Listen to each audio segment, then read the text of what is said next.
आज बाबा कहते मीठे बच्चे,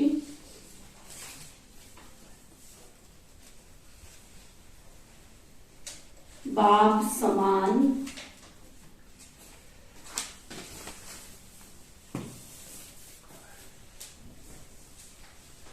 खुदाई खिदमतगार बन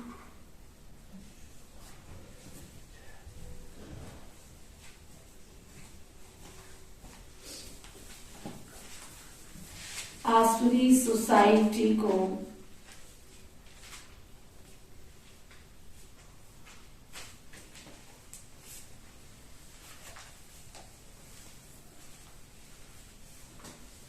दैवी सोसाइटी बनाने की सेवा करो।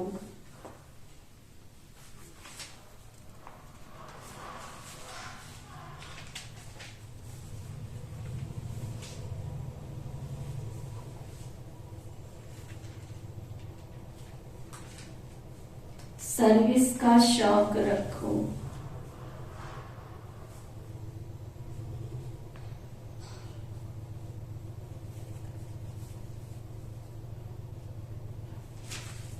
क्या समझाया बाबा ने? बाप समान खुदाई, जैसे बाबा खुदाई खिदमतगार है, वैसे तुम बच्चे भी खुदाई खिदमतगार बनो। और क्या कहा बाबा ने? जिस सोसाइटी में रहते हो, जिस मोहल्ले में रहते हो, आसपास जहाँ रहते हो ना, उस सोसाइटी को भी आसपास सोसाइटी से दैवी सोसाइटी बनाने का शौक रखो, सेवा का शौक रखो, सेवा करो। फिर बाबा पूछ रहे हैं, कई बच्चे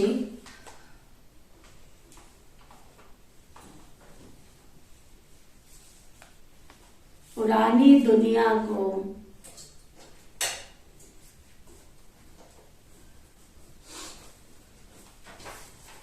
बुलाते भी नहीं भूल पाते।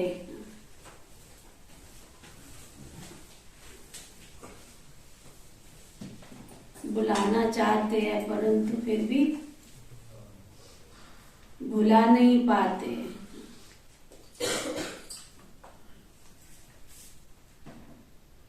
उसका कारण क्या है?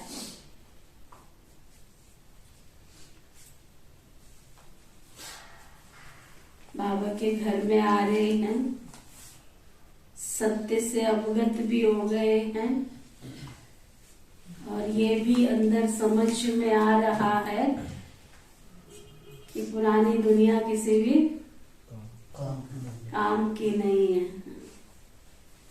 फिर भी इस पुरानी दुनिया से नाता तोड़ नहीं पा रहे हैं, भूल नहीं पा रहे हैं।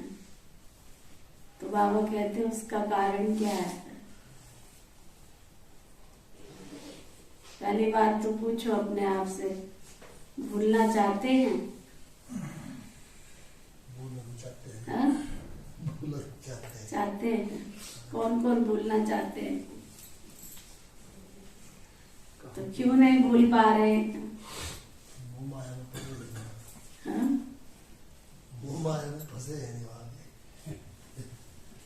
क्यों नहीं भूल पा रहे? कठिन लगता है। माया के जाल में फंसे हुए। बोलना तो चाहते हैं, अब गृहस्थी है, कहाँ जाए? कहाँ जाए?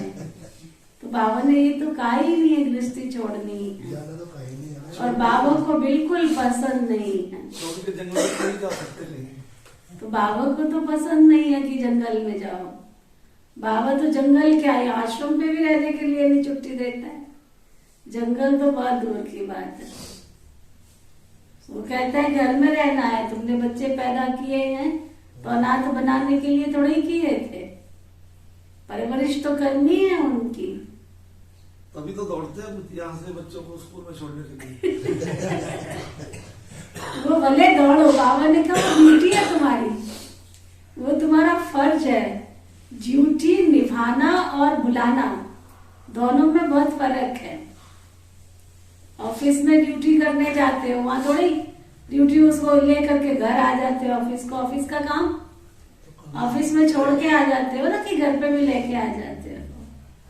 और अगर घर पे लेके आते हो तो घर में अशांति हो जाती है। ऑफिस का काम ऑफिस में करते हैं तो घर में शांति रहती है, और अगर ऑफिस का काम घर में लेके आ जाए तो वो तुम्हारी ड्यूटी है, उस ड्यूटी को तुम करो, परंतु उसके अंदर लेके, अपने अंदर तो लेके मत घूमो ना। वो बाबा कह रहे हैं। हाँ जी, मुश्किल लगता है। क्या मुश्किल लगता है? क्या मुश्किल लगता है, पता चले ना। ये पुरानी दुनिया में उलझे थे ना, वो कठिन लग रहा है ना। कठिन लग रहा है, इससे निकलना बहुत मुश्किल है। लग रहा है तो मुश्किल ही है तो मुश्किल। लेकिन जिस दिन ये निश्चय हो गया ना कि इस कर्म क्षेत्र पर मैं एक पार्टधारी हूं और मैं पार्ट बजा रहा हूं। 3 निश्चय होते हैं ना। पहला निश्चय, मुझे अपने आप में निश्चय चाहिए। पहला निश्चय आत्म निश्चय, मुझे अपने आप में निश्चय। कल्प पहले वाली मैं वही आत्मा हूं, कोटों में कोई में भी कोई चुनी हुई। दूसरा निश्चय, सृष्टि के परिवर्तन की बेला में खुद परम पिता परमात्मा इस सृष्टि पर आए हैं मेरा भाग्य का नव निर्माण करने के लिए। मैं जो हूं, जैसी हूं, मुझे परमात्मा ने अडॉप्ट किया है। मैं परमात्मा की सिलेक्शन हूं, भगवान की सिलेक्शन हूं, किसी आम इंसान की सिलेक्शन नहीं हूं। स्वयं सृष्टि के सृजनहार परमात्मा की सिलेक्शन हूं। और तीसरा निश्चय, ड्रामा।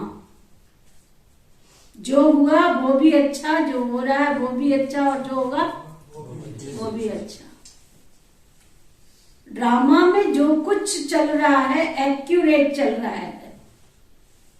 भाभी नहीं टाले चाहे कर लो लाख उपाय। तो जब लाख उपाय एक बार टल ही नहीं सकता तो मैं क्यों डगमगाऊं?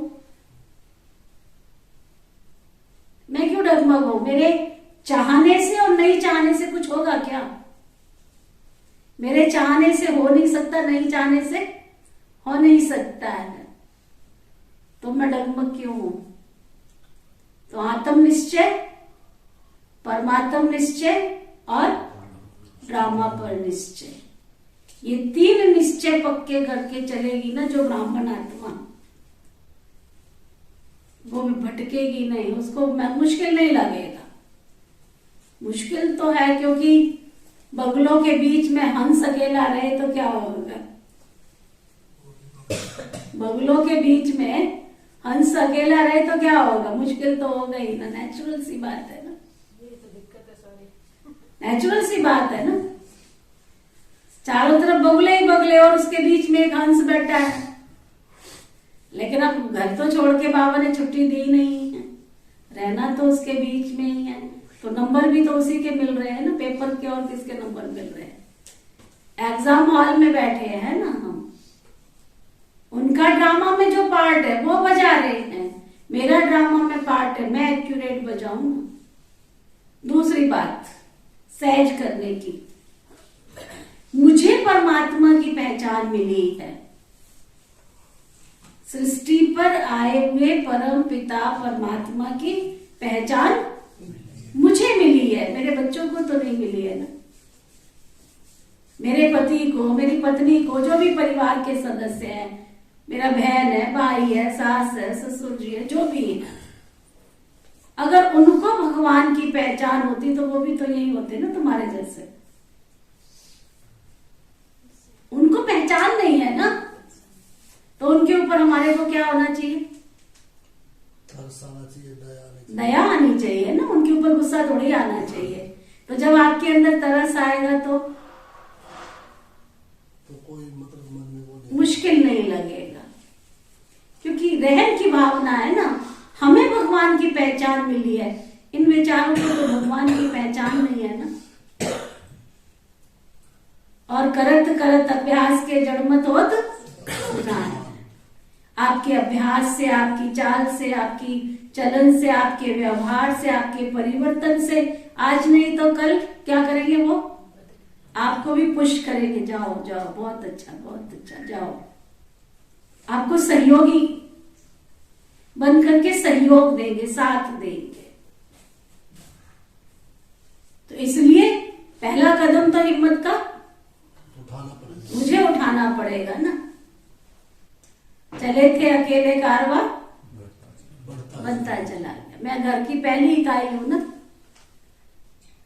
जब बिल्डिंग बनाते हैं तो क्या करते हैं ना, क्या करते हैं ना, हाँ क्या करते हैं, मकान बनाते हैं तो क्या करते हैं, नींव रखते हैं ना। क्या करते हैं उसमें, हाँ पहली ईंट अगर दूसरी ईंट से मिलने को मना कर दे तो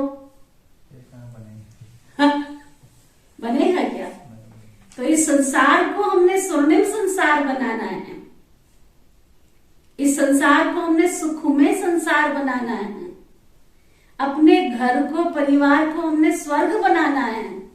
तो उस स्वर्ग बनाने में पहली इकाई, पहली ईंट मैं हूं, मुझे तो वहां ठहरना ही पड़ेगा। मैं हट जाऊंगी तो क्या होगा, फिर दूसरी तो जुड़ेगी। तो समाज के परिवर्तन में, घर के परिवर्तन में पहली इकाई कौन है, मैं हूं। और मुझे खड़े रहना पड़ेगा। मैं खड़ी रहूंगी तो दूसरी, तीसरी, चौथी, पांचवी, है ना, जुड़ती चली जाएगी, अपने आप जुड़ती चली जाएगी। दूसरी को मुश्किल नहीं होती है, पहली के बाद होती है क्या। तो थोड़ा पहली को तो थोड़ा सहन करना पड़ेगा ना। उसको तो सपोर्ट भी नहीं मिलती है, ना इधर की मिलती है ना उधर की मिलती है। दूसरी को तो पहली की सपोर्ट है ना, तीसरी को उससे ज्यादा सपोर्ट है, चौथी को उससे ज्यादा सपोर्ट है। इसलिए देखो जब मकान बनाते तो क्या होता है, 4 दिन के बाद नींवें भर जाती है, पता ही नहीं चलता। जब तक पहली नहीं लगी तभी तक मुश्किल लगता है ना। तो ये अंदर संकल्प हो हमारे कि घर के, परिवार के वातावरण को मुझे स्वर्ग में बनाना है। तो मुझे आ हो, वाह हो, निंदा हो, स्तुति हो, जय हो, पराजय हो, लाभ हो, हानि हो, सब में मुझे, आंधी तूफान सब में मुझे खड़े रहना है ना। और तूफान तो हमेशा नहीं रहता, आंधी तो हमेशा नहीं रहती है। और जब आंधी चली जाती है, तूफान चला जाता है, और जो चीज जहां पर खड़ी है तो उसको देख करके कितनी खुशी होती है। इसलिए अपने मन को ये 3 निश्चय से बराबर टटोलते रहो। मैं आत्मा हूं, मुझे निश्चय है, कल पहले वाली आत्मा हूं। परमात्मा पर निश्चय कि परमात्मा सृष्टि के परिवर्तन की बेला में नई सृष्टि रचने के लिए आए हैं। और ड्रामा में जो हो रहा है वो भी अच्छा, जो होगा वो भी अच्छा, और जो होगा वो भी अच्छा, सब अच्छा ही है। मैं जहां पर हूं तो आत्म निश्चय, परमात्म निश्चय, ड्रामा पर निश्चय।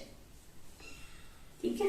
अच्छा, तो बाबा पूछ रहे थे, कई बच्चे पुरानी दुनिया को भी नहीं भूल पाते हैं, उसका कारण क्या है। तो बाबा बता रहे उनका कर्म बंधन बहुत कड़ा है। कईयों का कर्म बंधन बहुत कड़ा होता है, देखा है आपने। कई देखो परिवार की परिवार बाबा के बच्चे बन जाते हैं। हमारे इस यज्ञ में ऐसे हैं, कई ऐसे हैं इनके मम्मी पापा, बहन भाई, चाचा चाची, काका काकी, मामा मामी सब बाबा के बच्चे बन गए। उनका घर पूरा स्वर्ग बन गया। मेहनत नहीं है, लेकिन उनमें भी एक को तो मेहनत करनी पड़ती है, तब जाकर के फिर सब लगने चलने लग पड़ते हैं। कईयों का कर्म बंधन बहुत कड़ा है। अगर नई दुनिया में बुद्धि योग नहीं लगता है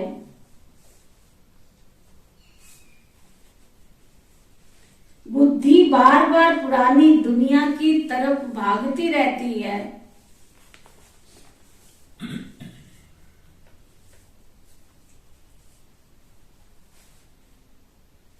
तो कहा जाता है इनकी तकदीर में नहीं है, भाग रही है दुनिया की तरफ बुद्धि।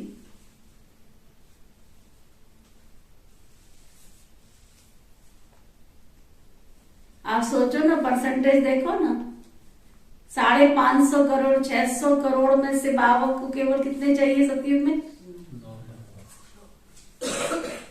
तो कैसे सब थोड़े यहाँ लेके जाएंगे? पर मेरा स्थान बना रहे, मुझे अपनी संभालनी है बस। तो बाबा कहते हैं, कहा समझा जाता है इनकी तकदीर में नहीं है, अर्थात इनके कर्म ही खोटे हैं। भाग्यहीन नर पावत नहीं कर लो लाख उपाय। फिर जब तुम्हारे कर्म ही नहीं है तो भगवान भी क्या कर सकता है? अच्छा, दूसरा प्रश्न बाबा पूछ रहे हैं, कौन सा स्वाद आ जाए तो तुम सर्विस के बिगड़ रह नहीं सकते?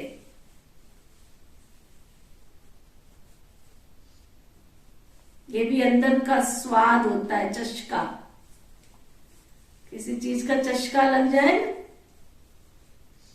जैसे कईयों को खाना खाने के बाद मीठा खाने की आदत होती है, तो चाहे मिठाई मिले, चाहे गुड़ मिले, चाहे चीनी मिले, है ना, चाहिए कि नहीं चाहिए? चस्का, जिसको कहते हैं अंदर का स्वाद। तो बाबा पूछ रहे आज, जिसको सेवा का स्वाद आ जाए ना, तो वो सर्विस के बिगड़ रह नहीं सकते। वो कौन सा स्वाद? उस स्वाद का नाम क्या है? वही तो बाबा पूछ रहे हैं, सेवा का स्वाद आ जाए, वो स्वाद कौन सा है? संतुष्टि, आत्म संतुष्टि, सेवा करने का स्वाद आ जाए, वो सेवा के बिना रह ही नहीं पाएगा। ऐसी अंदर में जुनून जिसको बोलते छा जाए। बाबा कहते हैं रहम दिल बनने का स्वाद। सबके ऊपर उसको रहम की भावना अंदर आ जाए, ये भी बाबा का बच्चा बन जाए, ये भी बाबा का बच्चा बन जाए, ये भी बन जाए, ये भी बन जाए। वो दिन रात लगा रहेगा, ये भी भगवान का बच्चा बन जाए, ये भी भगवान की कृपा के तले आ जाए, ये भी भगवान की छत्र छाया में आ जाए। बस जिसे ज्ञान का स्वाद आया है ना, वही रहम दिल बनना जानते हैं।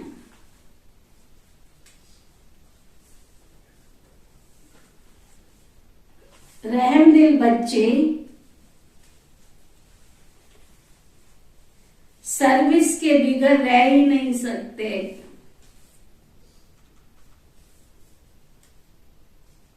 जो रहम दिल बच्चे हैं वो सेवा के बिना रह ही नहीं सकते।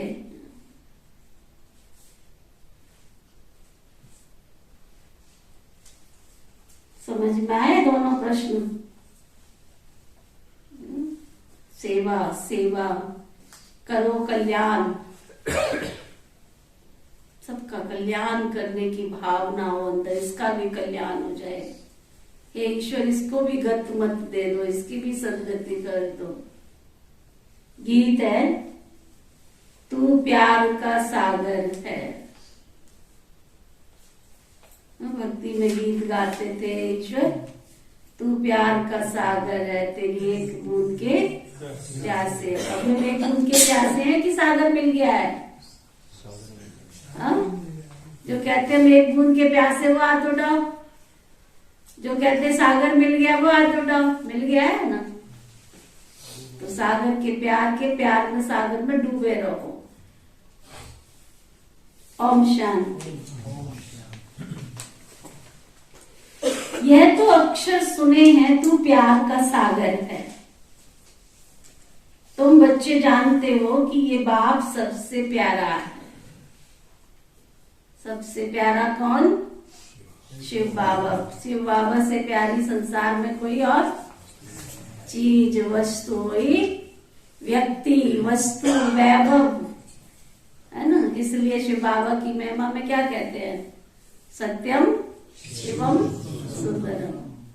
सत्य भी वही है, सुंदर भी वही है और कल्याणकारी शिवम भी वही है।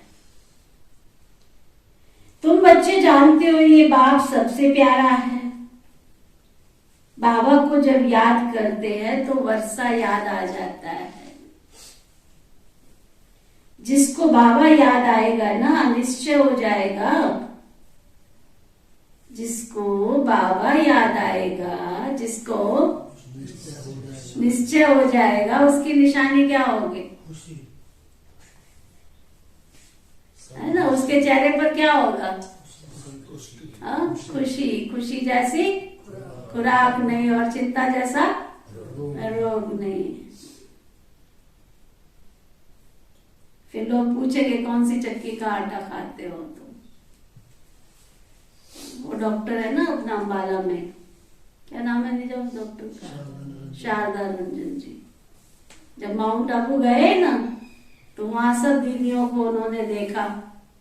एक तो सबके कपड़े सफेद बिल्कुल चिट्टे दूध भर के, एक उन्होंने सबके चेहरे पर खुशी देखी, किसी के चेहरे पर सिकन नहीं। तीसरा उन्होंने देखा हेल्दी वेल्दी।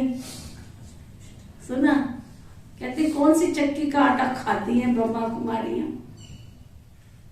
कौन सी चक्की का खाते हैं भाई? तुम भी ले जाओ हमारे चक्की से, हैं?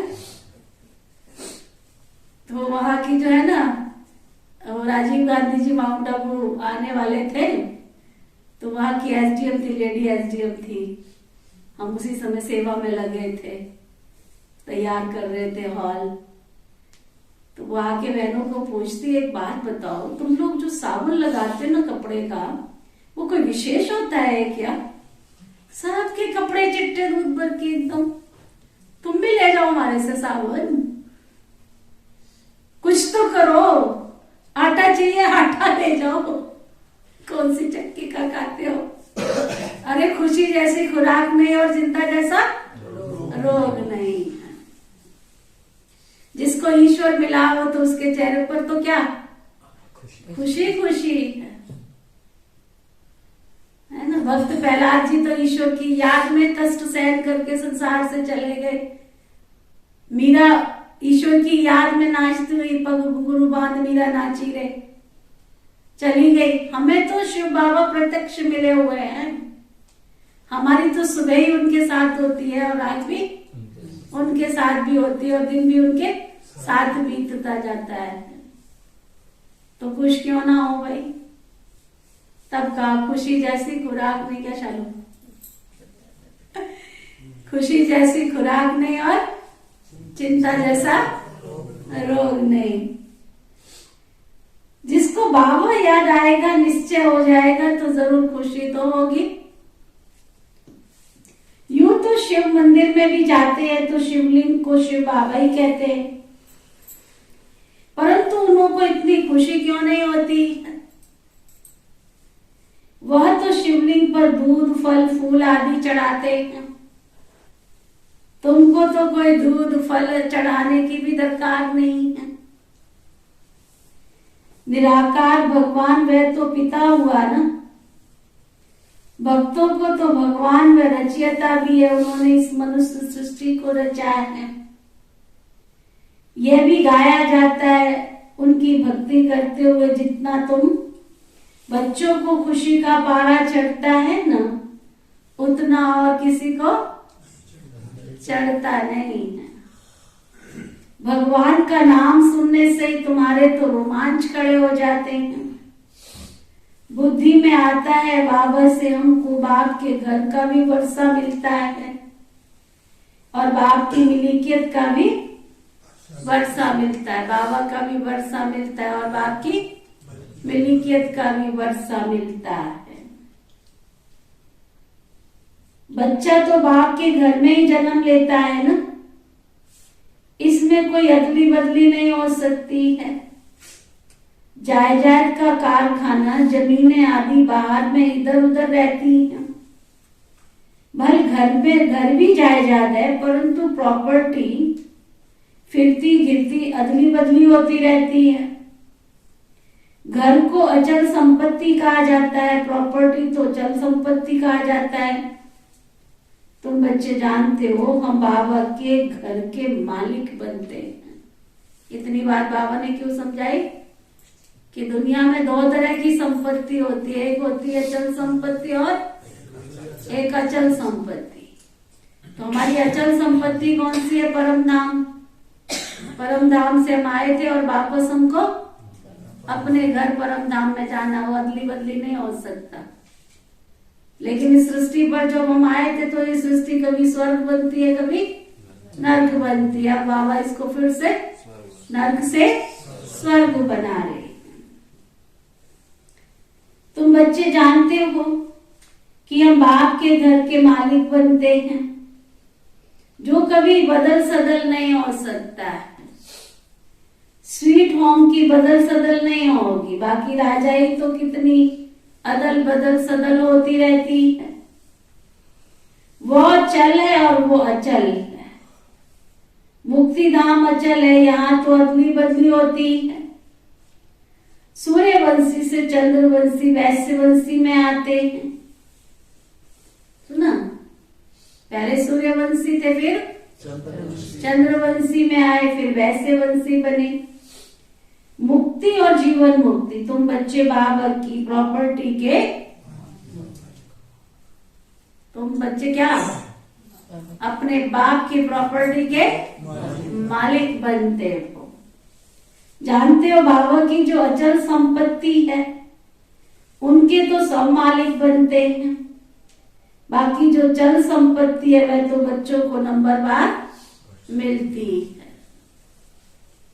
तुमको सबसे जास्ती अच्छी प्रॉपर्टी मिलती है, तुम स्वर्ग में राज्य करते हो। बताओ इससे ज्यादा और कोई है दुनिया में?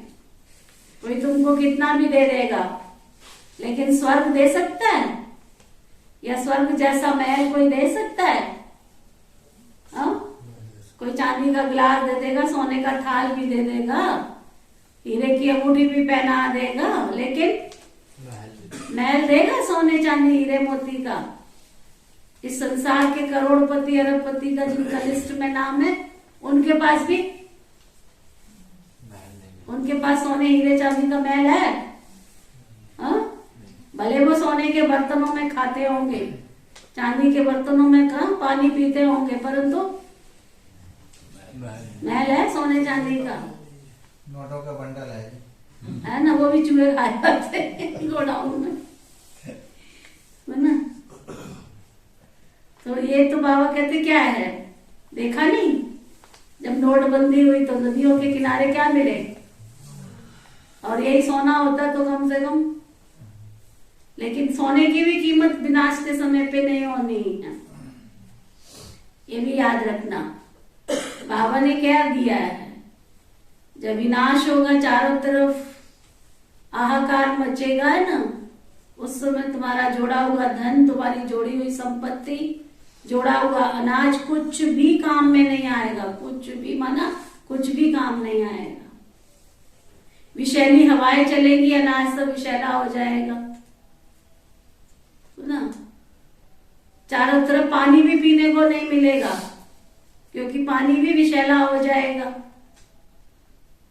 चीजें जो होंगी वो भी विषैली हो जाएंगी। अब तुम बेचने जाओगे तो सोना थोड़े ही खाओगे, घर में रहोगे, खाने के लिए पेट भरने के लिए तो अनाज चाहिए ना, तो अनाज होगा ही नहीं, क्या करोगे उस सोने का, क्या करोगे? बाबा ने कहा एक समय आएगा, तुम जो बैंक की बात कर रहे हो ना, ये बैंक भी लुट जाएंगी। और आज देखो हम इतने विश्व विनाश के कगार पे पहुंच गए हैं कि आज बैंक में जो हमने सब कुछ रखा है, अगर नेट चला जाए तो कहाँ ढूंढोगे अपना अकाउंट, कहाँ ढूंढोगे? हम डिजिटल तो कह रहे हैं, हम डिजिटल हो गए, डिजिटल हो गए, जो डिजिटल हो गए। एक दिन अगर नेट चला जाता है तो भी हम आदान प्रदान नहीं कर पाते, आप सोचो। और जब सारे टावर ही टूट जाएंगे विनाश में, भूकंप आएगा, बाढ़ आएगी, तूफान आएंगे, कहाँ जाएगा तुम्हारा? इसको केवल सुनो नहीं, इसको मन की आंखों से देखो। पिता श्री ब्रह्मा बाबा ने क्या किया? मन की आंखों से देखा, और देखने की वजह से ही उन्होंने अपना जीवन अपना जीवन योगी जीवन बनाया, अपना सर्वस्व सुहा करके विष्णु के नव निर्माण के कार्य में लगाया। तो बाबा कहते हैं तुमको सबसे जास्ती अच्छी प्रॉपर्टी मिलती है। स्वर्ग में तुम राज्य करते हो, 4 युग जो है उसमें भारतवासी ब्राह्मण कुल ही मुख्य हैं। जो देवी देवता धर्म वाले हैं वो सारा चक्र लगाते ही नहीं हैं। तो इस धर्म वाला और कोई धर्म में कन्वर्ट हो गया है तो वो निकल करके आ जाएगा। देवी देवता धर्म की आत्मा होगी, दूसरे दूसरे धर्मों में चली गई है तो वो निकल कर आ जाएगी। क्रिश्चियन धर्म में, बुद्ध धर्म में, कई में कन्वर्ट हो गए हैं, वो सब निकल कर आ जाएंगे। ऐसे बहुत सारी आत्माएं हैं जो दूसरे दूसरे धर्म में जाकर कन्वर्ट हो गई हैं। दिखाई भी देता है, दिन में हम कई अखबारों में आता है कि हिंदू धर्म ट्रांसफर कर लिया है वो। हाँ, तो वो सब क्या है देखने में आता है ना। कोई समय ऐसा भी आएगा, ये जो नॉलेज है उसे कोई समझ सकते हैं। इस सृष्टि चक्र को जानना तो कॉमन सी बात है, भले कितना भी डल हेड हो तो भी बुद्धि में समझ में आता है। बाबा कहते चाहे कोई कितना भी बुद्धू भी हो ना, अगर उसे समझाया जाए सृष्टि के 4 युग है तो वो भी समझ सकता है। सुबह दोपहर शाम होती है, ऐसे सृष्टि की भी सुबह दोपहर शाम है, ये रात का समय चल रहा है। ऐसे नहीं कि सृष्टि चक्र को जानने से कोई सर्वगुण संपन्न बन जाते, नहीं। ये पढ़ाई है, वो है हद की पढ़ाई और ये है बेहद की पढ़ाई। सिर्फ तुम जानते हो, तुम्हारी बुद्धि में रहता है कि ये चक्र कैसे फिरता है, और धर्म तो बाद में आते हैं। ये नॉलेज बहुत सहज है, कोई मुश्किल ही समझते हैं, परंतु फिर इतना योगी भी तो बनना पड़े ना। वो पूछो अपने आप से, बाबा की मुरली सुनते हो और सुनने के साथ अपने आप को योगी जीवन महसूस होती है? होती है कि मैं योगी हूं, महसूस होती है? किस किस को होती है? मैं योगी हूं, मैं राजयोगी हूं, किस किस को होती है? किसी को भी नहीं होती है। थोड़ी बहुत होती है। क्या होती है थोड़ी बहुत? जैसे अपने लोग में जैसे दिन में संबंध में थोड़ा उनसे अलग भिन्न लगता है, लेकिन राजयोगी जीवन महसूस नहीं होती है। जिस दिन राजयोगी जीवन महसूस होगी उस दिन क्या होगा?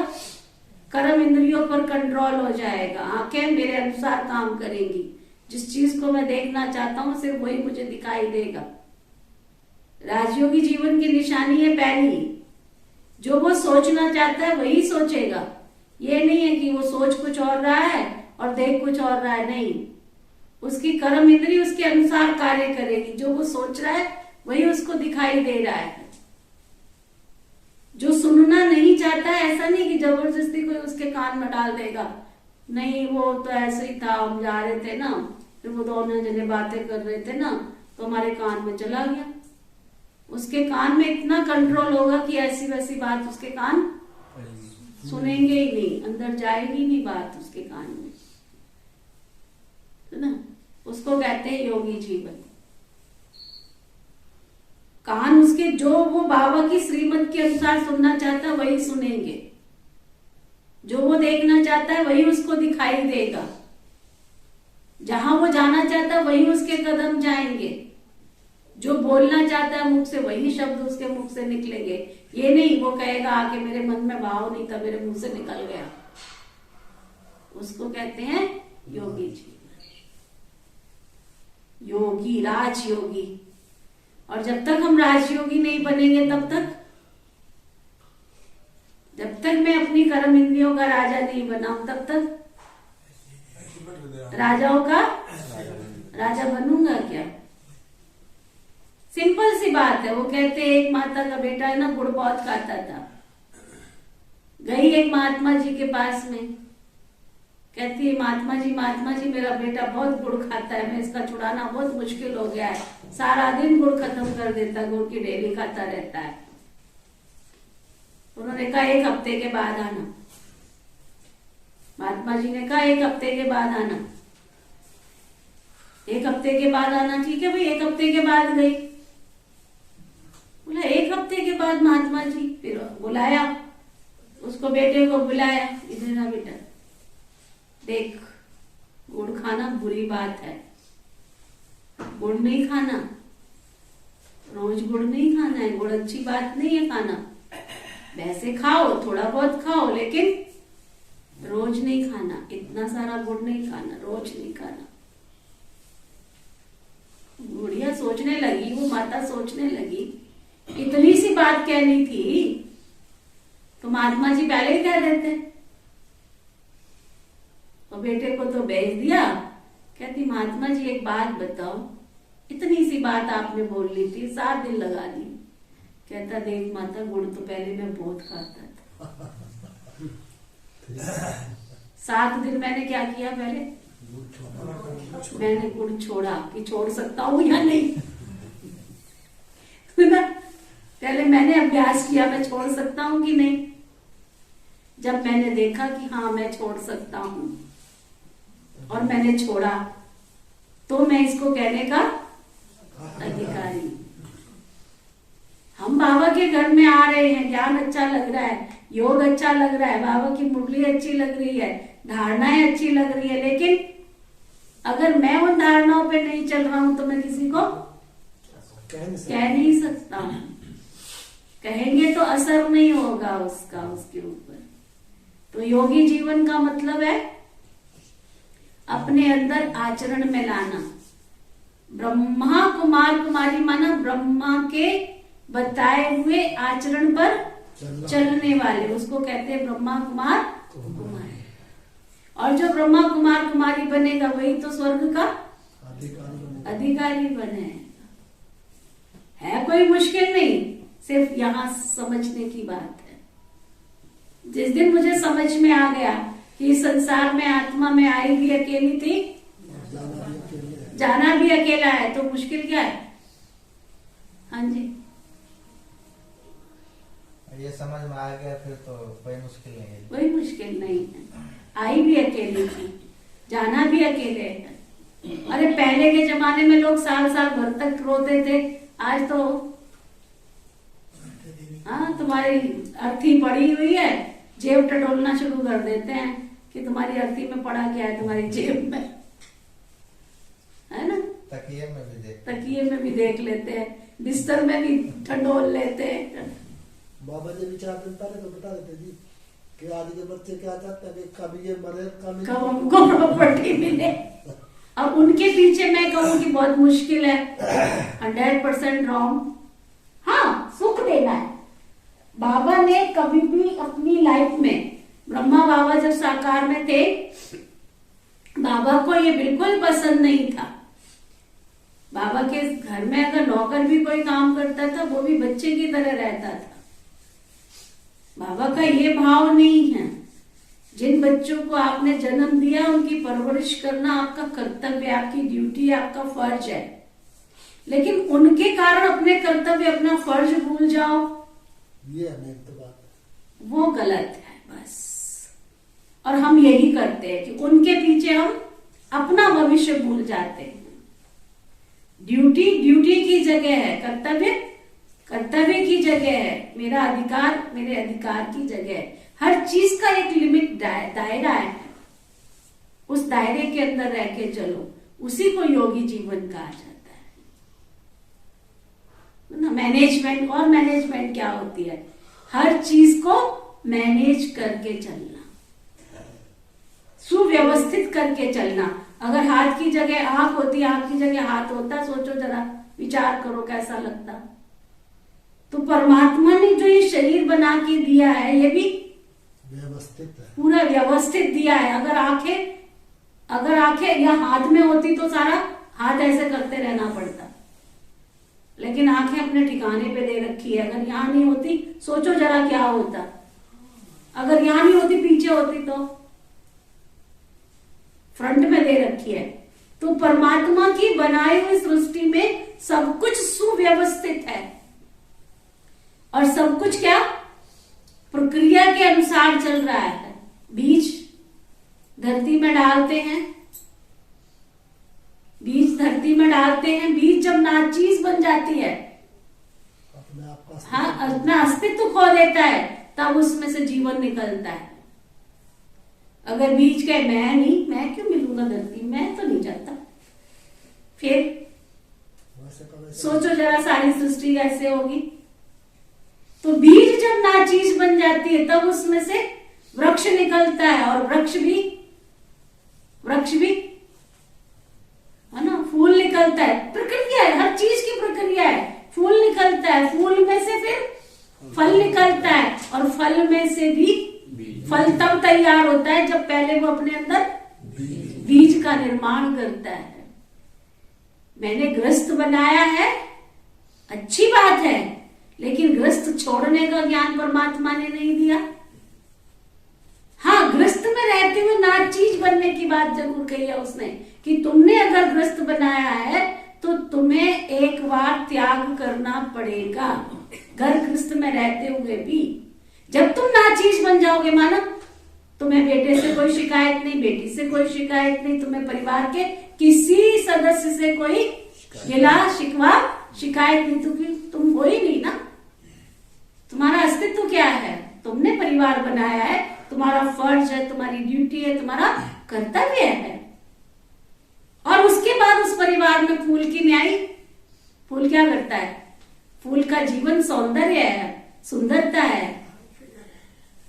उस फूल में से फिर खुशबू, उस फूल में से फिर तुम्हारे दिव्य गुणों की खुशबू उस परिवार में फैलनी चाहिए। और फिर फल बनने से पहले बीज का निर्माण करना है। आगे भविष्य भी तुमने, उन भविष्य जो तुमने पैदा किया उसका भविष्य भी तो तुमने बनाना है, कोई अड़ोसी पड़ोसी थोड़ी बनाने आएंगे। लेकिन इस संसार से जाने से पहले तुम्हें यह भी याद रखना है कि मैंने जाना है, मैंने जाना है। आई भी आत्मा में अकेली थी जाना भी मुझे और जाना भी अकेला है।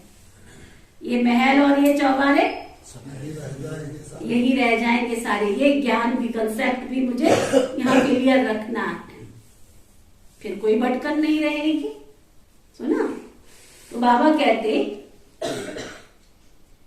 परंतु इतना योगी बनना है, सब उनको याद करते हैं, सृष्टि चक्र को तो जाना है, परंतु वह अवस्था भी तो चाहिए ना।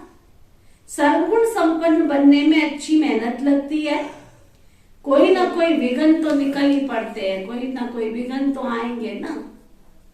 कभी बरसात आती है, कभी आंधी आती है, कभी तूफान आता है, कभी गर्मी आती है, कभी सर्दियां, ये तो चलता ही रहेगा ना। सुना? बाबा कहते सर्वगुण संपन्न बनने में मेहनत लगती है, कोई ना कोई विघ्न निकल पड़ते हैं। खुद भी कहते हैं कि मेरे में मीठा बोलने का गुण नहीं है, पुरुषार्थ करना पड़ता है। एम ऑब्जेक्ट तो सीधी है। बाबा ने कल रात को भी समझाया कि तुम लिख सकते हो कि हम 5000 वर्ष पहले माफिक ये राजयोग सीख रहे हैं। कहाँ भी प्रदर्शनी व प्रोजेक्टर दिखाया जाए तो ये वंडरफुल बात जरूर लिखनी चाहिए कि 5000 वर्ष पहले मुआफिक फिर से तुमको हम इस प्रदर्शनी के द्वारा राजयोग सीखने की युक्ति बता रहे हैं। बाबा समझाते हैं कि 5000 वर्ष पहले मुआफिक श्रीमत द्वारा हम ये पुरुषार्थ कर रहे हैं। ये अंडरलाइन करो। अभी हम जो कुछ भी कर रहे हैं क्या, वो 5000 वर्ष पहले भी किया। बाबा की श्रीमत अनुसार पुरुषार्थ कर रहे हैं।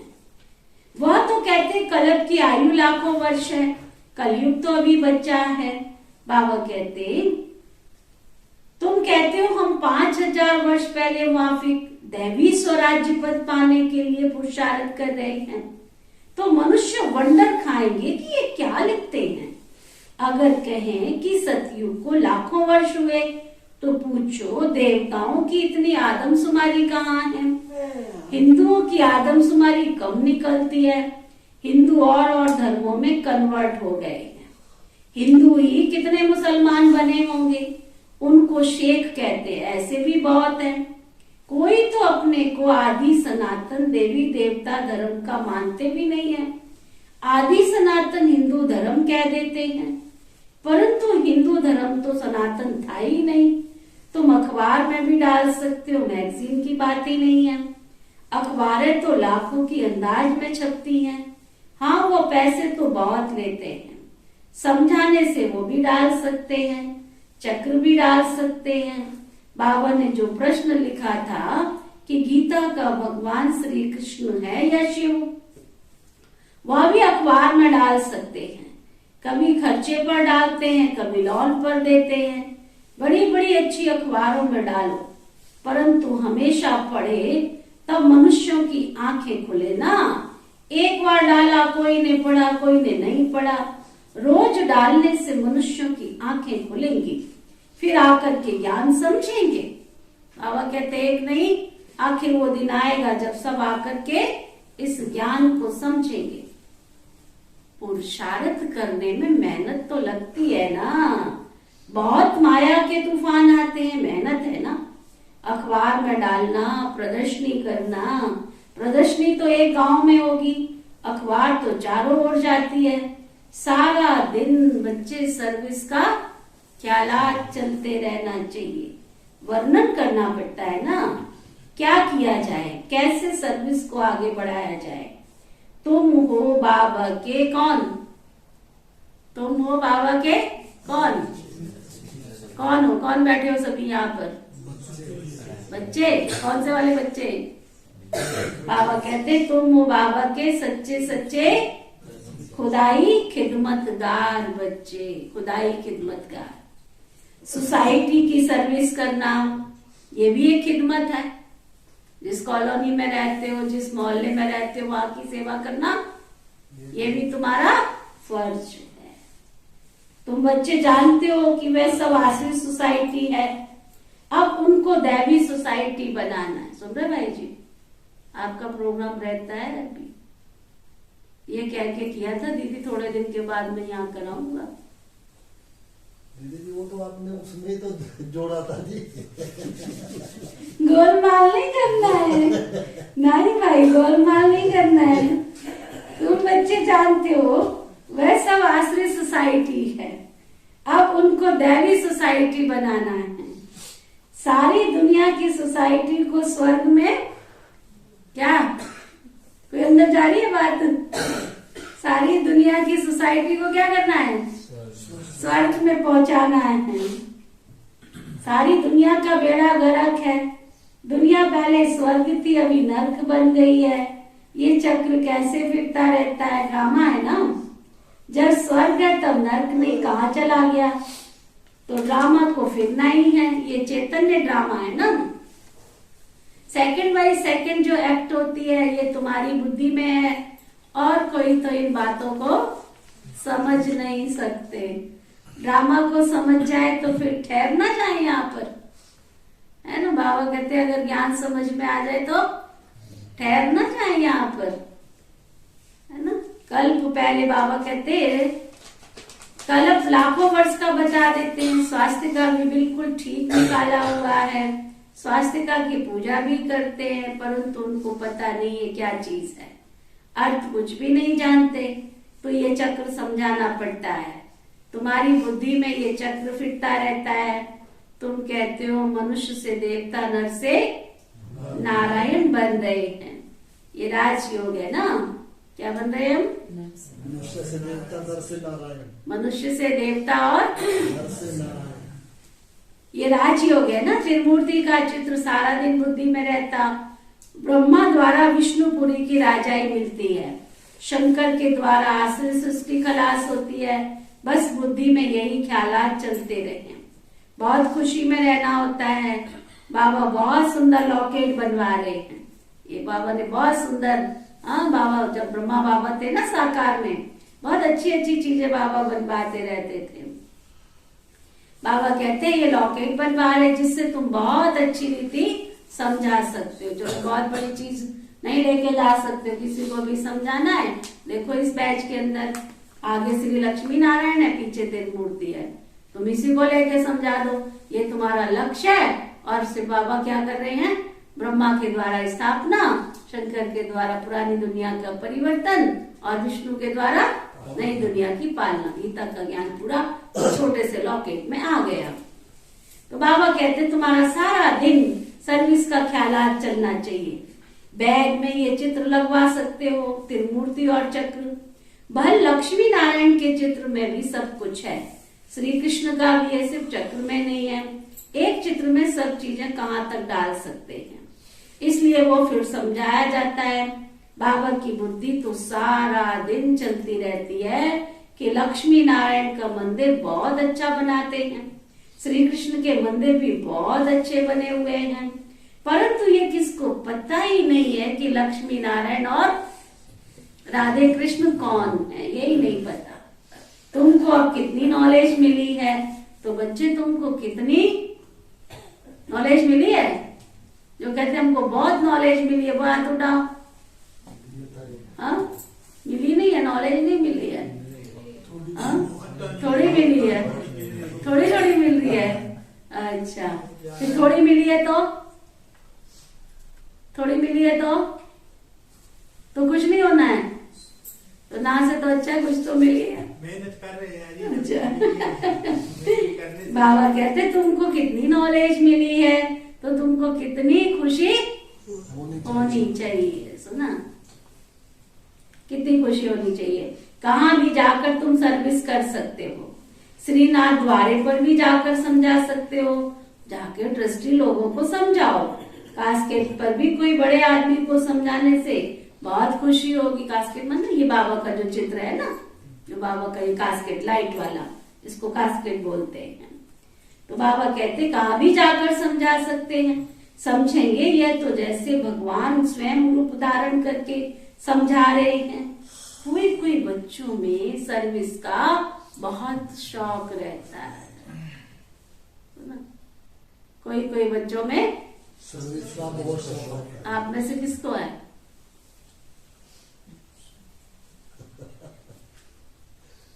होना चाहिए ना, रोज बाबा कहता है शौक होना चाहिए।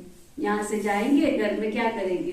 देखो खुशकिस्मत से बाबा की यहाँ की क्लास में सब कोई ज्यादा कारोबारी वाले नहीं बैठे हैं, कोई बहुत बड़ा हार्ड वर्क करने वाले नहीं बैठे। बल्कि भाई सारा दिन क्या करते हो? बस इधर काम कोई करके काम करके हैं? सुरेश भाई क्या करते रहते हो सारा दिन? हैं? कौन सा हार्ड वर्क है बताओ? कितने हार्ड वर्क करते हो बताओ? किसकी फैक्ट्रियां चल रही है जिसमें सुबह दोपहर शाम सांस लेने की फुर्सत नहीं होती है? हाँ? अच्छा एक बात बताओ, जिस दिन बाबा के घर नहीं आते हो आपको कुछ लगता है? लगता है लगता है लगता है कि आज खाली खाली सारा दिन, रोटी भी अच्छी नहीं लग रही, ऐसे होता है? होता है? किस किस को होता है? ऐसा हाथ उठाओ। कई बार होता है? हरविंदर भाई होता है ऐसे? आपने थोड़ी देर तो जाना चाहिए जी। होता है ना खाली खाली? भाई हमको तो जिस दिन मुरली नहीं पढ़ते हैं ना उस दिन देखो, अब हम तो बाबा के घर में ही रहते हैं ना, लेकिन फिर भी जब तक बाबा की मुरली नहीं पढ़ते ऐसे लगता है जैसे कि आज खुराक नहीं मिली है आत्मा को, सुबह की आदत, खाली खाली लगता है। सुबह की आदत बनी हुई ना, सुबह ज्यादा फील होता है ना, फील होता है ना, मतलब खाना भी अच्छा नहीं लगेगा, ऐसे लगेगा जैसे खाली खाली हो अंदर से ना, खाली खाली। और आप लोग तो यहाँ विचित्र है, हमारा बाबा का शाबाद का सेंटर। बाकी दुनिया के सेवा केंद्र पर ऐसा नहीं है कि सुबह नहीं आए तो दोपहर को नहीं आ सकते, शाम को नहीं आ सकते हो। यहाँ तो आधी छुट्टी, पूरी छुट्टी, सारी छुट्टी सारी। ऐसे भाई बने यहाँ की पता नहीं जड़ी कैसी तैयार हुई है, पता ही नहीं तो और सेंटर पे ऐसा थोड़ी होता है। जैसे सर्दी शुरू हुई है, अब कई लोग सुबह नहीं आ पाते। हमारे अम्बाला में देखो आप, वहां 10 बजे की क्लास 10 से 11, जो सुबह नहीं आ पाती है ना माता बेचारी, नहीं आ पाती, बूढ़ा शरीर है, नहीं आ पाती है, 10 से 11 उनकी क्लास है, वहां पूरा रौनक लगी रहेगी। शाम को 5 से 6 की क्लास, नहीं सुबह आ सके कोई बात नहीं, शाम को 5 से 6 की क्लास है। और कई भाई बहन तो घर में योग नहीं करते हैं, वहां बाबा के कमरे में आप देखो लगा ही रहेगा, एक गया एक आया, एक गया एक आया। शाम का 6:30 से 8 बजे तक वहां योग चलता ही रहता है बाबा के कमरे में, सभी सेंटर्स पर। घर में तो लगता ही नहीं, योग तो जो है वो बाबा के ही लगता है। तो फिर बाबा के घर में भी नहीं आते हैं ना, एक बार आ गए छुट्टी, बस पूरा हो गया, ऐसा जरूरी थोड़ी है। घर में बैठेंगे तो कभी ध्यान इधर जाएगा, कभी ध्यान इधर जाएगा। वो तो बाबा का घर तो सुबह से लेकर रात तक खुला हुआ है। अगर सुबह नहीं आ पाए कोई कारण या कारण, कोई बात नहीं, दिन में आओ, लेकिन बाबा से मिलके जाओ, दीदियों से मिलके जाओ, हंस के बोल के जाओ। सुना, खाली खाली लगना चाहिए, खाली खाली लगना चाहिए। अच्छा, तो बाबा कह रहे थे समझेंगे, ये भगवान का रूप धारण करके समझा रहे हैं। कोई कोई बच्चों में तो सर्विस का बहुत शौक है, परंतु बड़ों बड़ों के पास जाते ही नहीं। हाँ जी, कहाँ भी जाकर तो मुलाकात कर सकते हो। अरे इसमें तो खर्चे की भी कोई बात नहीं है। पहले पहले तो समझेंगे ये शायद कुछ लेने आए हमसे। सर्विस के लिए अनेक प्रकार की युक्तियां रचनी चाहिए, नहीं तो टाइम बहुत वेस्ट हो जाता है। हर एक अपने दिल से पूछना चाहिए, बहुत रहम दिल बनकर बहुतों का कल्याण करना है। ज्ञान का स्वाद नहीं है ना, तो रहम दिल नहीं होते हैं। नहीं तो बहुत बच्चे बहुत अच्छी सर्विस कर सकते हो। बाबा तो सर्विस की बहुत युक्तियां बतलाते हैं, बस सुना और ये भागे। अगर फुर्सत हुई, सर्विस का बहुत शौक होना चाहिए, तभी तो ऊंच पद पा सकते हैं ना। इस मूर्ति चक्र पर भी तुम बहुत अच्छी सर्विस कर सकते हो। फॉरेनर्स भी कोई आवे तो उनको समझाओ, कितनी अच्छी नॉलेज है। ये तो वर्ल्ड की हिस्ट्री ज्योग्राफी की नॉलेज है। सन्यासी लोग बाहर जाते हैं भारत के प्राचीन राज्यों की नॉलेज देने, परंतु वो दे नहीं सकते। तुम्हारे पास तो फैक्ट्स फिगर सब कुछ है, परंतु समझाने की हिम्मत चाहिए। प्रोजेक्टर पर भी तुम समझा सकते हो, बहुत अच्छी नॉलेज है। ड्रामा के चक्र का ज्ञान तो मिल जाएगा ना, साथ में ये प्रोजेक्टर है, उस पर बहुत अच्छी सर्विस कर सकते हो। इसमें कोई मना नहीं कर सकते, कोई को भी समझा सकते हो। बाबा कहते सबका बुद्धि योग शिव बाबा से लग जाए और जल्दी जल्दी नई दुनिया की स्थापना हो जाए। बाबा भी ड्रामा प्लान अनुसार बच्चों को समझाते रहते हैं। मत तो बाबा बहुत अच्छी देते रहते हैं। चीज लेने वाला भी बड़ा समझू सयाना अक्लमंद चाहिए। बाबा कहते हैं बहुत अच्छी तरह से तुम समझा सकते हो, हिंदी में, अंग्रेजी में, उर्दू में, बहुत सारी भाषाओं में तुम्हें प्रदर्शनी बनानी चाहिए। फिर प्रोजेक्टर पर कहाँ भी जाके समझाओ। आंख समान बनाने की सेवा करनी है, तब अच्छा ऊंच पाने की उम्मीद हो सकती है। जब तक दूसरों को ज्ञान नहीं देंगे, समझाएंगे नहीं, तो उच्च पद कैसे मिलेगा? नहीं तो क्या पद मिलेगा? मनुष्य बेचारे बहुत दुखी हैं। बाबा का परिचय देने से खुशी होती है ना। कई बच्चों ने बाबा को कभी देखा भी नहीं है, फिर भी इतना प्यार से पत्र लिखते हैं, बाबा हम आपसे वर्षा जरूर लेंगे। कितनी बांधेलियां हैं, वो भी तभी छूट सकती हैं जब तुम्हारा नाम निकले, प्रभाव निकले। अपनी हिमजिन्स को जेल से छुड़ाना है ना। सर्विस नहीं तो क्या पद पाएंगे? अंत में सब साक्षात्कार होंगे, फिर अपने किए हुए करतूत सब याद आएंगे। सुना, जो कुछ किया बाबा कहते सबका साक्षात्कार होगा। बाबा तो साक्षात्कार कराते रहेंगे। अरे बाप का बनकर फिर क्या क्या डिससर्विस की, फिर बहुत पछताना होता है।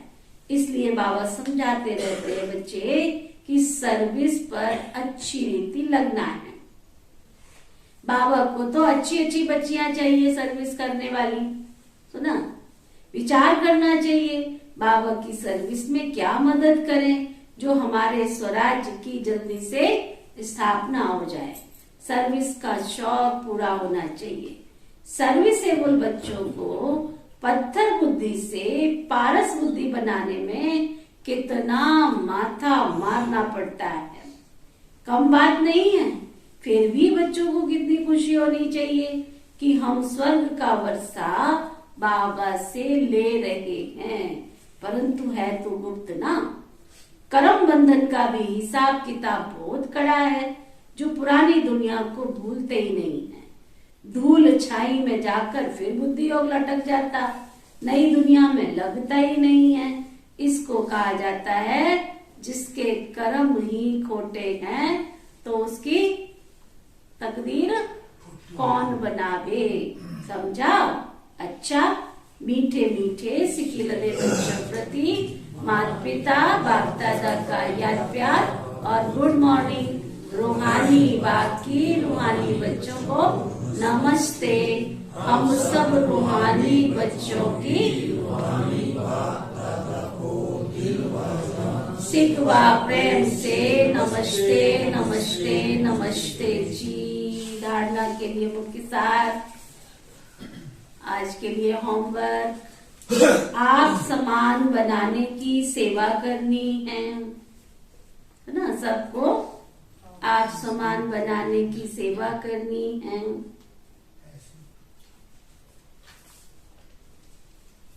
कोई ऐसी करतूत नहीं करनी है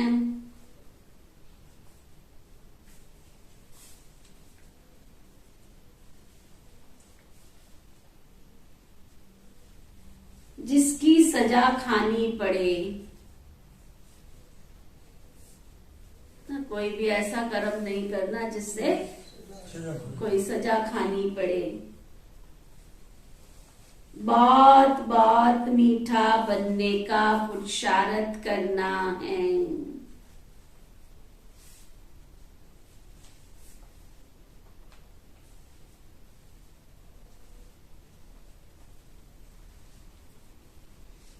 बाबा हमें चल और अचल, बाबा ने चल और अचल संपत्ति के बारे में बताया ना। बाबा हमें चल और अचल मुक्ति और जीवन मुक्ति प्रॉपर्टी का मालिक बनाते हैं।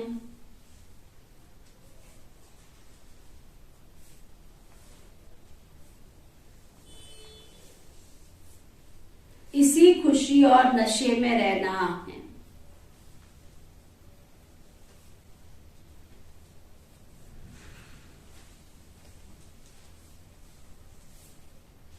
वरदान, सतगुरु प्यारे बाबा का वरदान,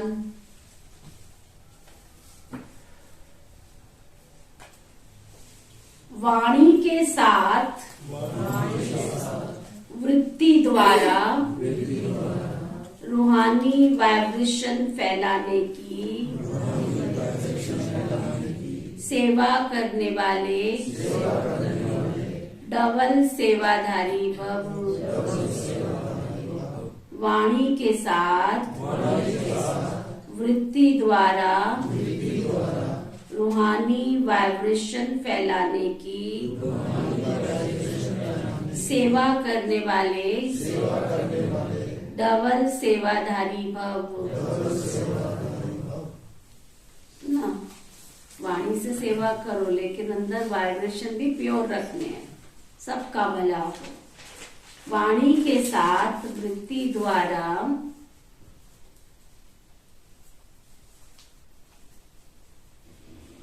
रूहानी वाइब्रेशन फैलाने की सेवा करने वाले डबल सेवाधारी भव। प्यार वाली कमेंट्री सेट कर। जैसे वाणी द्वारा सेवा करते हो ऐसे वाणी के साथ वृत्ति द्वारा सेवा करो।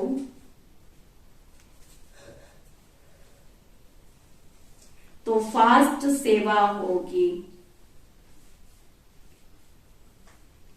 क्योंकि बोल तो समय पर भूल जाते हैं लेकिन वाइब्रेशन के रूप में मन और बुद्धि पर छाप लग जाती है।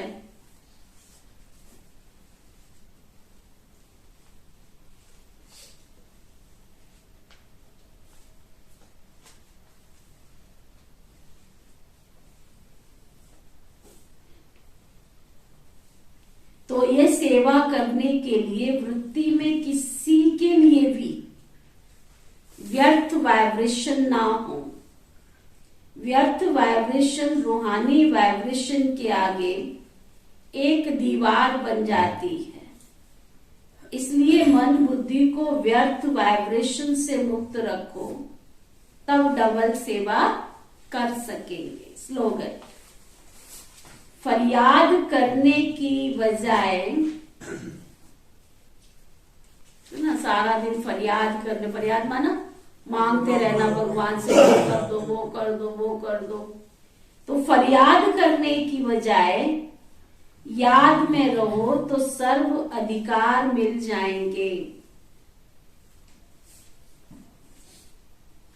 फरियाद करने की बजाय बाबा की याद में रहो तो सर्व अधिकार मिल जाएंगे।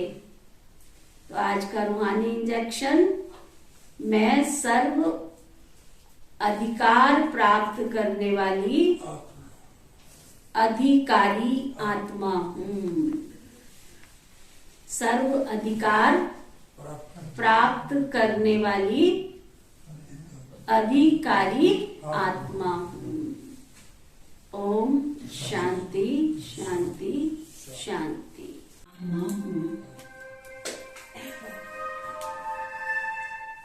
मैं आत्मा प्रेम स्वरूप हूँ। मेरा वास्तविक स्वरूप प्रेम है। निस्वार्थ प्रेम। वह प्रेम जो हर सीमा से ऊपर है।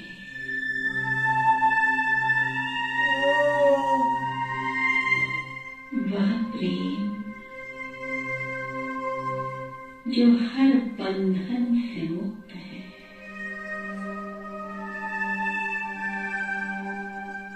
जिस प्रेम में संपन्नता है, बेहद सुख है।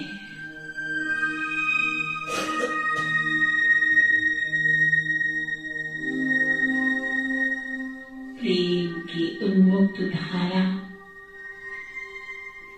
मुझ आत्मा में बह रही है।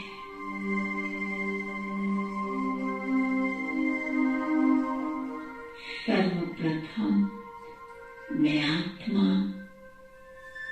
स्वयं के प्रति प्रेम का अनुभव कर रही हूँ।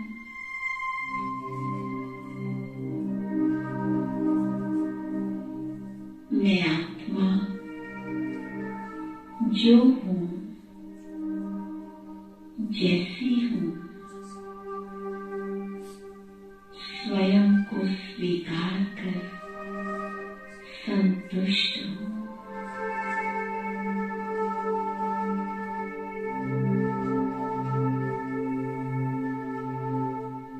मैं आत्मा महान हूँ।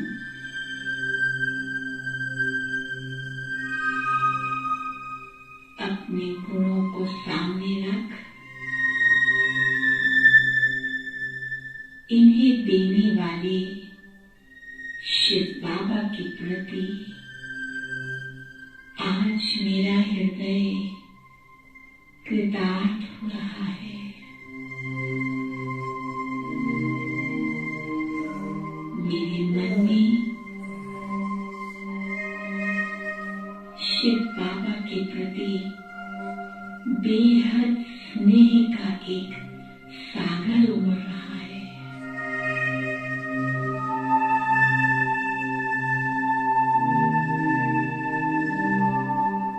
प्रेम के सागर शिव बाबा की संतान मैं आत्मा प्रेम स्वरूप हूँ।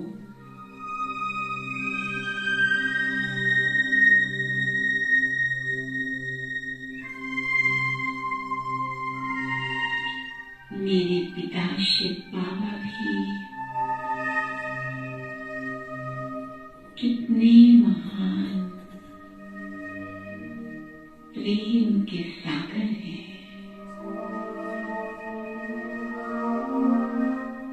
सत्यम शिवम सुंदरम। शिव बाबा के प्रेम में मैं आत्मा भाव विभोर हो रही हूँ। निश्चल सरल अगाध प्रेम के उस स्रोत के संपर्क में आकर मैं आत्मा प्रेमानंद का अनुभव कर रही हूँ।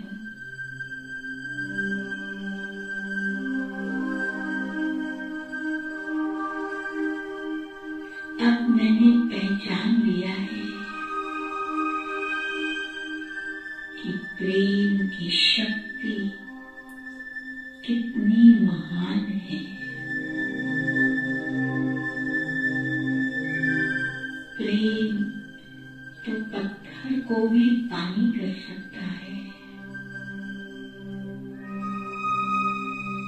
इतनी बड़ी शक्ति है प्रेम में।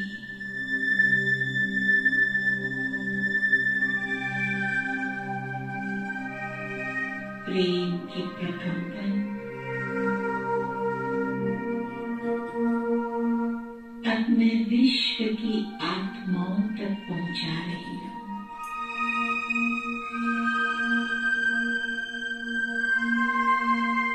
प्रेम की शक्ति हद की अनेक दीवारों को तोड़कर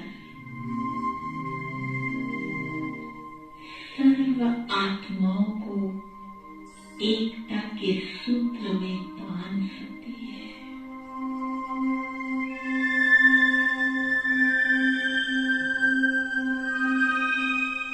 प्रेम की यह निर्मल धारा अनेक दिलों की जन्मों की प्यास बुझा रही है।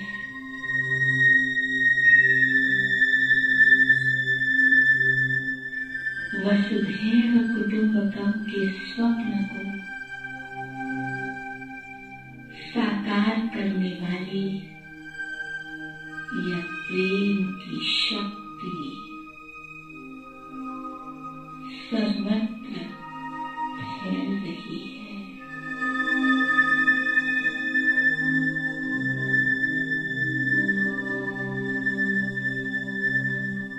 जितना जितना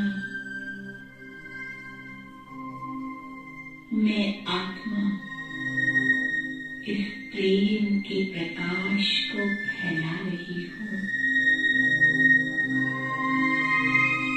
उतना उतना मैं स्वयं भी भरपूर होती जा रही हूँ। परमात्मा प्रेम के इस शीतल हवाले के नीचे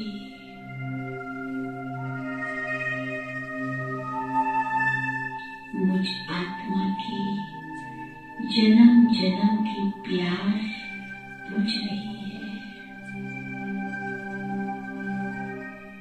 अब मैं आत्मा तृप्त हूँ।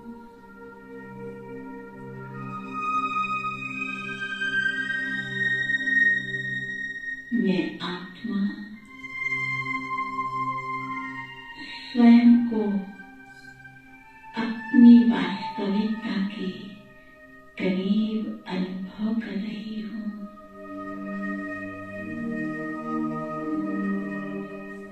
शिव बाबा के भी मैं कितनी समीप हूँ।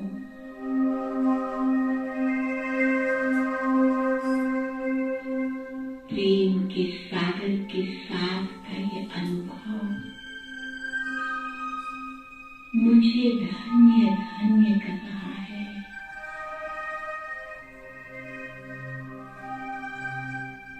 ये अनुभव मैं अन्य आत्माओं को कराकर सबका मिलन शिव बाबा से कराऊंगी।